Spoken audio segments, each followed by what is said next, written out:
Hey guys! This week I will take you on a little journey of me trying to balance myself before what I call a work trip mania, because I'll be traveling quite a bit. It has been raining all weekend in New York and I stayed at home basically the entire weekend except some of my workout classes. My apartment is an absolute mess. It was really boring. I feel like the whole city was just at home hiding in their apartments because there was nothing to do. I have to clean all of this up before I even think about packing because I'm flying to San Francisco on Thursday. I haven't been there in a while, so I'm kind of excited to go to the Bay Area and see what has happened. But yeah, stay tuned. What you will see in the next couple of weeks is me flying to California first, then I'm flying to London. Then I spend one day in Dublin, which was a big surprise to me.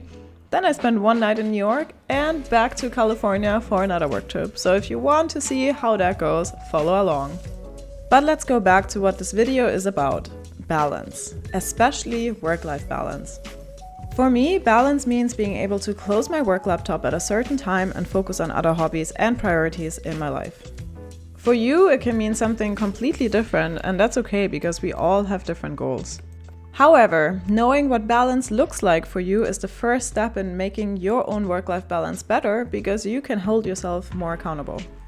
Whether you decide to stay in and stay home after a long day at work, or you meet your friends to listen to some of the best jazz the city offers like me, it is really up to you.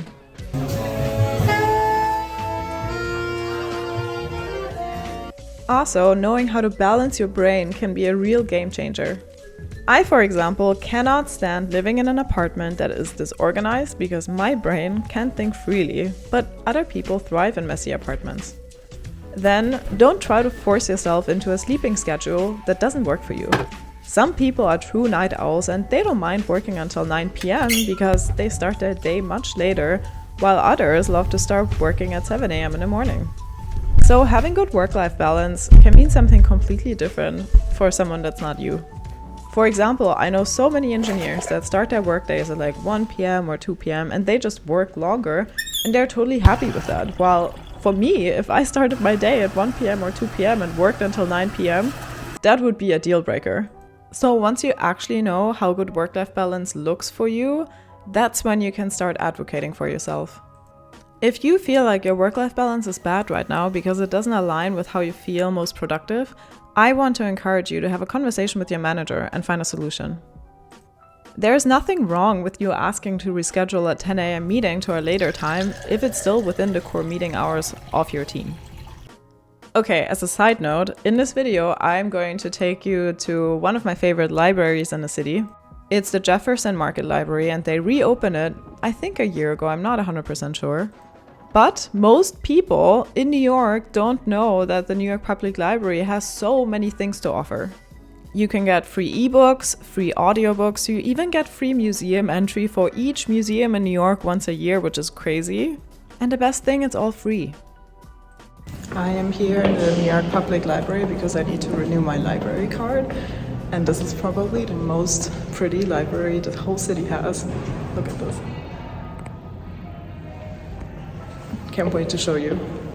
And once you get your card, you only have to renew it, I think, once every 3 years, and it's totally worth it. I can only recommend this to everyone who loves to read, who loves to educate themselves, or listen to audiobooks. And also, look at this library. It's so pretty. I think it's much better than working at some random coffee shop if you want to get stuff done. I certainly do that. And even if you just go there to check it out, you will probably transport back to a different time. Back to the work-life balance topic. I certainly struggle with my work-life balance whenever I'm on a work trip. Before the pandemic especially, I felt like I was constantly in and out of New York and it was so bad for my mental and physical health, I can't even explain this. And knowing that the next couple of weeks will be a lot for my body and mind, I really tried to calm myself down before the trip, take it a little bit easier, work on some of my hobbies, and just take it slow. One thing that I do before each trip is resetting my apartment. That means doing a deep clean, doing the laundry, so whenever I get home I can just relax and do nothing. But I already know that whenever I come back from this trip, I will probably need a couple of days to recover.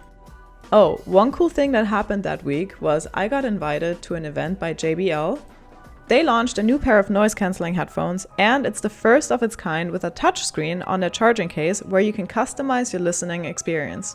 And of course, I got plenty of opportunities to test them later on during my trip, and I was really shocked by how great the noise-canceling function was on my long flights. Also, it actually made it so much easier to customize whatever I'm listening to, how I'm listening to it on the touchscreen, because I don't even have to open my phone anymore. After this event, I decided to go to a restaurant in Greenpoint that I wanted to go to in forever, but there's always such a big line, and I understand why. They have some of the best tacos that I've ever had in the US. Well, okay, in New York, because California is on a different level, obviously. And you should really check it out if you ever come to Greenpoint. So enjoy watching this kitchen while I explain you more about work-life balance. Because for each new year, I set an intention word, and for 2022, it was balance. In that year, I really tried to focus on how I can take action towards my goal of being more mindful with my time and learn some lessons that I want to share with you. All of those lessons are applicable to any profession, so it's not related to software engineering specifically, and I hope they can help you to get your work-life balance in order. Let's start with the first one, practicing self-care when you're stressed. Often when I'm stressed, I try to slow down instead of speeding up, because it helps me to get further for longer instead of burning out quickly. Second thing I did was I started declining meetings when I don't think they're useful. As a manager or also as a senior software engineer, you often get put on so many random meetings because everyone wants to talk to you. But now I'm not shy to just declining those meetings, even with critical people at the company. Next thing I did was picking my battles with my own contributions. I decided I don't have to be present on each project that my team is working on, I just need to pick the most important ones. And if I really have too much going on, I always try to talk with my manager and tell them. Oh, by the way, look at this. I bought this footrest for my flight, because we fly economy within the US, and it has been a game changer, honestly. I often have problems with my knees because my legs are not too long, so I got this and I absolutely loved it. Also, look at this. They put my logo on those headphones. It's really cool. Continuing with the tips for balance. I also stopped dealing with immediate business needs if I was not really needed. So whenever stressful immediate business needs happen, I actually become even stricter with my hours, and I remind people that I have this important other project going on and let them know I won't be able to join their meetings as usual. And the last tip, hold yourself accountable. If you don't fight for your own work-life balance, nobody else will.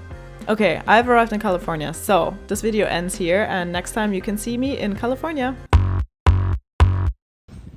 I think I'm too New York for this city.